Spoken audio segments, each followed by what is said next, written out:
et bet et jimel du premier égalait du second, valeur numérique. Par conséquent, le verso dit les hommes, ce qui s'applique à l'homme supérieur, à savoir Mose qui est un chariot à Zahir Ampin, et il est écrit sur la face de la terre même si le niveau de Mose était au-dessus de Zahir Ampin qui est appelé le ciel. C'est le sens du verbe, Moïse ne savait pas que la peau de son visage brillait. Shemot 34 2.29.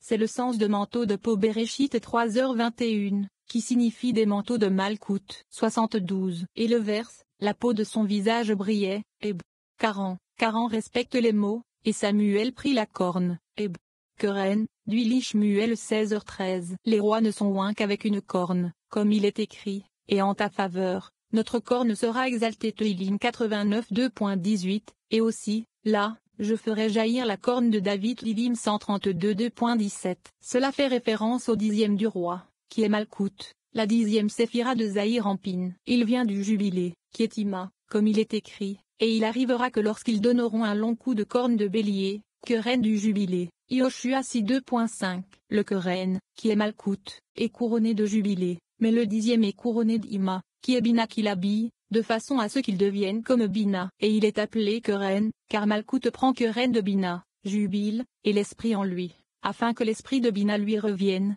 nomme son Moshin.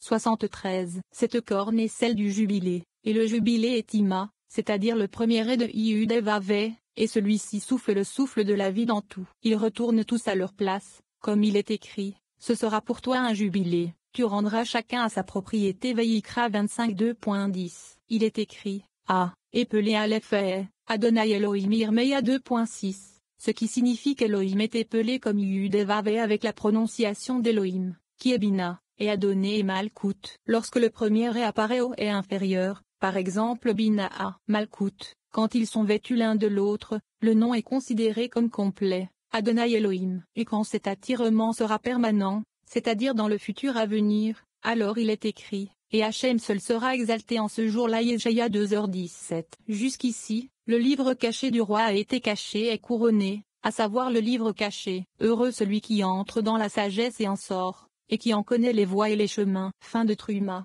Et vous commanderez. Ce passage parle de la Shechina, de Zahir Ampin et de la Nukva dans le contexte de la construction du tabernacle. Dans le verset titre, Rabbi Shimon trouve que vous est écrit pour inclure la Shechina. Rabbi Tchak pense que la lumière supérieure, Zahir Ampin, et la lumière inférieure, la Nukva, sont incluses dans cette phrase. Il dit que le soleil, Zahir Ampin, habitait dans la lune, la Nukva, et qu'ils se sont réunis pour s'occuper de l'œuvre du tabernacle. Rabbi Shimon parle de la Shechina qui est appelée cœur et de la Nukva qui est appelée cœur, de sorte que lorsque le soleil habite dans la lune, tout est rempli de tout. Il nous est également dit que l'unité du nom y vous inclut l'homme et la femme, et donc tous ceux qui ont le cœur sage. Ceux qui ont construit le tabernacle n'ont pu le faire qu'après que le Saint-Esprit leur ait secrètement chuchoté comment cela devait être fait, puisque le Saint-Esprit est mentionné dans le nom et vous. Rabbi Shimon prie pour que la lumière céleste ne s'éloigne pas de la lumière inférieure, car lorsqu'elle le fait, la lumière n'est pas présente dans le monde. C'est pour cette raison que le temple a été détruit à l'époque de Jérémie. Et bien que le temple ait été reconstruit par la suite, la lumière n'est pas revenue correctement,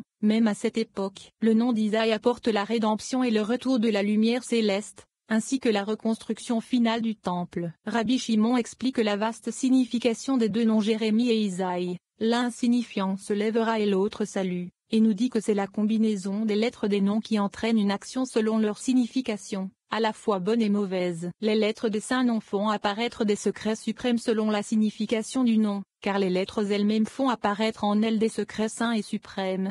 Et vous commanderez aux enfants d'Israël. Shemot 27 2.20. Et tu prendras auprès de toi Aaron ton frère. Shemot 28. Rabbi Shia a dit, pourquoi est-ce différent de tous les autres endroits? Car il est écrit, et prends-toi auprès de toi, et tu parleras à tous ceux qui ont le cœur sage. Ibidem 3. Et tu donneras des ordres aux enfants d'Israël. Prends aussi auprès de toi les meilleurs aromates, de la myrrhe pure. Shemot 32.23. Il n'est pas écrit, comme partout ailleurs, et offre, et parle, et commande, et prend. Il répond, mais tout est fait avec un secret surnaturel, afin d'inclure la Shechina avec lui. Parce que la Shechina est appelée toi, et quand il est écrit, et toi, c'est fait pour inclure la Shechina avec lui en commandant, parlant, et 2. Rabbi Tchak a dit, la lumière supérieure, qui est Zahir Ampin, et la lumière inférieure, qui est la Nukva, sont incluses ensemble dans et vous, car vous est le nom de la Nukva, comme mentionné auparavant, et le Vav supplémentaire égal et Zahir Ampin. Comme vous le dites, et tu les préserves tous Nehemia 9 2.6. Cela s'applique à Zer Ampin et à la Nukva. Par conséquent, il n'est pas écrit, et prends avec toi Aaron, ton frère, et donne des ordres aux enfants d'Israël, et parle à tous les sages, parce qu'à ce moment-là, le soleil, qui est Zahir Ampin, habitait dans la lune, qui est la Nukva, et ils se sont réunis. Seulement Zahir Ampin et la Nukva, pour s'attarder sur l'artisanat de cette œuvre. C'est pourquoi il est écrit d'eux, et vous, ce qui désigne Zahir Ampin et la Nukva. Rabbi Elazar a dit, d'ici, il est impliqué que le saint, béni soit-il, s'est attardé sur le savoir-faire de l'œuvre du tabernacle, comme il est écrit, celui dans lequel Hachem a mis la sagesse et l'intelligence. Shemot 36. 3. Rabbi Shimon a dit, il en ressort que Zahir Ampin et la Nukva se sont penchés sur l'élaboration de l'œuvre du tabernacle, comme il est écrit, et tu parleras à tous ceux qui ont le cœur sage et que j'ai rempli de l'esprit de sagesse. Shemot 28 2.3. L'expression que j'ai rempli aurait dû être au pluriel, s'il s'agissait des cœurs sages, mais, que j'ai rempli est au singulier, se référant à ce cœur, le Shechina qui est appelé cœur, comme il est écrit, et l'esprit d'Hachem reposera sur lui, l'esprit de sagesse. Yeshaïa 11 2.2. Yeshaïa 11 2.2. Par conséquent, il faudrait dire, que j'ai rempli de l'esprit de sagesse, pour enseigner que le soleil, qui est Zahir Ampin, habite dans la lune, qui est la Nukva appelée cœur, et qu'il est rempli de tout. C'est pourquoi ils sont tous enregistrés, à savoir Zahir Ampin et la Nukva, tout au long des textes de l'œuvre du tabernacle, qu'il est écrit d'eux, et de vous, ce qui se rapporte à Zer Ampin et la Nukva. Rabbi Elazar lui dit, si c'est le cas, comment toutes ces occurrences de et toi sont-elles expliquées dans le cours des passages, si nous expliquons qu'elles concernent Zahir Ampin et la Nukva? 4. Rabbi Shimon lui dit, ils sont tous définis de manière satisfaisante, et je t'emmènerai vers toi signifie qu'il a dit à Moïse de prendre et toi, c'est-à-dire Zahir Ampin et la Nukva, vers Aaron, c'est-à-dire de s'unir à lui et de lui apporter le secret du Saint-Nom, et toi, de même, et tu parleras à tous les cœurs sages, signifie qu'il doit parler, rapprocher et déclarer l'unité du nom et vous, qui est mâle et femelle, à tous les cœurs sages, car ils ne sont tous venus accomplir l'œuvre du tabernacle qu'après que le Saint-Esprit leur ait parlé et leur ait secrètement murmuré comment faire. Ce n'est qu'ensuite qu'ils ont accompli l'œuvre. De la même manière, et tu ordonneras aux enfants d'Israël, signifiant le Saint-Esprit, qui est à l'une dans le nom, et tu ordonneras aux enfants d'Israël et rayonneras sur eux afin qu'ils accomplissent le travail avec une volonté totale. Nous avons donc établi ce que signifie, et, te prendre aussi pour toi Shemot 32.23. Et donc, et vous emmène vers vous, et toutes ces occurrences de et vous, qui sont écrites ici, sont par le travail du tabernacle, car tout a été fait au moyen du nom et vous. 5. Rabbi Shimon a ouvert la discussion en disant, mais, et, toi, Hachem, ne t'éloigne pas de moi, ô, ma force, hâte-toi de m'aider. Tezillim 22h20. Dans et toi, Hachem, toi et la Nukva et le nom Yehudevave, Hachem, et Zahir Ampin. Il prie pour que tout cela devienne un, qu'ils soient unis ensemble. Ne t'éloigne pas signifie qu'il ne s'éloignera pas et ne le quittera pas, que la lumière supérieure, Zahir Ampin, ne s'éloignera pas de la lumière inférieure, la Nukva, car lorsque la lumière supérieure s'éloigne de la lumière inférieure, toute lumière s'obscurcit et n'est pas présente dans le monde, parce que le monde ne reçoit que du Malkout, qui est la lumière inférieure. Si la lumière surnaturelle, qui est Zahir Ampin, ne s'illumine pas elle n'a rien à briller dans ce monde. 6. À cause de cela, le temple a été détruit à l'époque de Jérémie, c'est-à-dire parce que Zer Ampin a été retiré de Malkout, bien qu'il ait été reconstruit plus tard, nommé le second temple, néanmoins, la lumière n'est pas retournée correctement à sa place. C'est pourquoi le nom du prophète qui a prédit cela est Jérémie, qui est composé des lettres Yarum, en Chaleriz, Yudevav, ce qui signifie que la lumière céleste s'est élevée de Malkout, et elle ne s'est plus jamais illuminée correctement par la suite durant le second temple. Le nom de Jérémie signifie que la lumière suprême est montée du Malkout, et n'est pas retournée à sa place. Le temple a été détruit et les luminaires ont été obscurcis.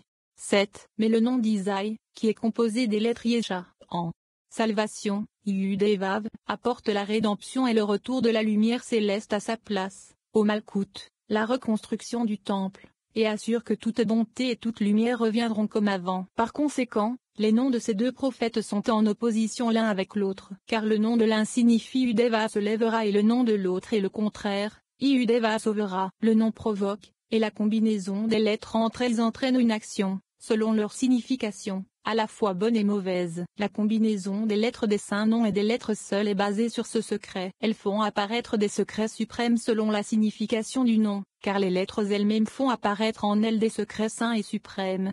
2. Le secret des lettres du saint nom. Dans cette section, Rabbi Shimon explique la forme des lettres et des voyelles. Il nous dit que les séphirotes de Shoma sont appelés points, correspondant aux voyelles. Le but de toutes les permutations du saint nom et Inbet est de révéler la sagesse dans la pensée. Rabbi Shimon parle ensuite longuement du saint nom, et dit que tout le secret du saint nom est basé sur la lettre Yud, tandis que le premier est le secret du sanctuaire. Nous apprenons qu'il y a de grandes lettres en haut et de petites lettres en bas. Il y a des lettres saintes suprêmes en haut dans Bina qui ne sont tracées que par une volonté de l'esprit et du cœur, sans aucune parole. Et il y a des noms saints inférieurs dans Malkou qui sont tracés par la parole, et en dirigeant la pensée et la volonté vers eux. Il existe également d'autres noms inférieurs. De l'autre côté, le Vav dans Yud et Vav est le secret de la forme de l'homme, et le dernier est Malkout. Le Vav entre les deux est uni donc le monde supérieur, Bina, avec le monde inférieur, Malkou, et ils deviennent un. 8. Le premier secret Yud de Yud et Vav est, qui est le premier point, nommé Shoma, qui repose sur 9 piliers qui le soutiennent. Ils sont placés dans les 4 directions du monde, sud, nord, est et ouest, qui sont les 3 colonnes et Malkout. De même, la fin de la pensée, le dernier point, qui est le Malkout, se trouve dans les 4 directions du monde, qui sont le sud, le nord, et l'ouest, les 3 colonnes et le Malkout qui les reçoit. Ils sont tous égaux, l'un à l'autre, sauf que le point supérieur, qui est Yud et Vav, est masculin, et le dernier point, qui est Malkout, est féminin. 9. Ce Yud, qui est Shoma, n'a pas de corps. Quand il en est revêtu, il se dresse sur 9 piliers, qui sont Shoma, Bina, Dat, Zed, Gvura, Tiferet, Netza, Od et Ezod, selon le secret de la lettre finale même, sans cercle. Même si la lettre Samekh est ronde et a la forme d'un cercle, Yud est le secret de Samekh, et premier est le secret de même finale. D'après le secret des lettres qui sont gravées de points, c'est-à-dire les lettres qui se rattachent à l'aspect de Shoma appelé point, on considère que les lumières supérieures sont un quadrilatère et que celles d'en bas sont circulaires. 10. Ce carré a le nombre de 3 points, 3 de chaque côté. Ils font le nombre de 8 points, ce qui fait 9 points. Et il élabore, et ceux-ci existent par et proviennent du secret du luminaire quadruplé, à savoir final même avec 9 piliers pour la lettre Yud, qui est l'un de leurs points, à savoir Z, Gvura et Tiferet, Netza, Od et Ezod sont 9. Pourtant, ils sont 8 au moyen de la lettre finale quadruplée même, 3 de chaque côté quand on ne compte pas le Yud entièrement, ce qui signifie Bina, Dat, Z, Gvura, Tiferet, Netza, Od et Ezod.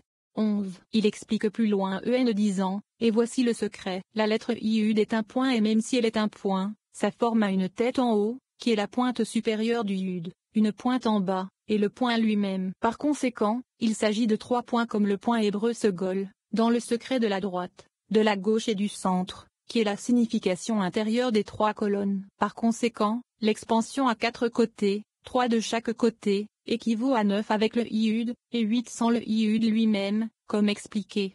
12. Ces 8 points sont des piliers qui proviennent du secret du luminaire pour soutenir la lettre Yud, et ils sont considérés comme son chariot. Ils ne sont pas appelés par leur nom, juste par le secret des 9 points, voyelles, dans la Torah, qui sont Kamat, Pata, Tseret. Les 3 premiers séphirotes, Segol, Sheva et Kolam sont Z, Gvura et Tiferet, Kshirik, Kubut, Shuruk qui sont aussi appelés Kshirik, Shuruk, Melachom, sont Netza, Od et Ezod, parce que les séphirotes de Shoma sont appelés points. 13. Dans le secret du livre d'Adam, ces 9 qui sont 8 se divisent en permutations de lettres du saint nom. Ceci afin de les combiner et de les unir de toutes ces manières, car lorsque ces 8, qui sont 9, voyagent, c'est-à-dire lorsqu'ils brillent au moyen des 3 colonnes, l'une après l'autre, ils brillent avec l'illumination de la lettre finale même quadruplée, et extraient 8 lumières qui apparaissent comme 9. Elles se divisent en bas pour porter le tabernacle. 14. Ils sont la permutation du saint nom au moyen de 72 lettres gravées qui proviennent du secret des 3 couleurs, droite, gauche et centrale, qui sont Jed, Gvura et Tiferet de Zahir Ampin. Et elles proviennent toutes du secret des 3 points, qui sont la dimension de la lettre Yud, à savoir son haut, son milieu et son fin, comme mentionné, et elle illumine dans 4 directions. Il s'agit de 8 points hors Shoma et de 9 points incluant Shoma, comme mentionné, car chacun des 3 points du haut, du milieu et de la fin du Yud inclut les 3. Ils sont au nombre de 9, soit Shoma, Bina, Dat, Z, Gvura, Tiferet, Netza, Od et Zod. Et ils sont 12 points suprêmes, 3 de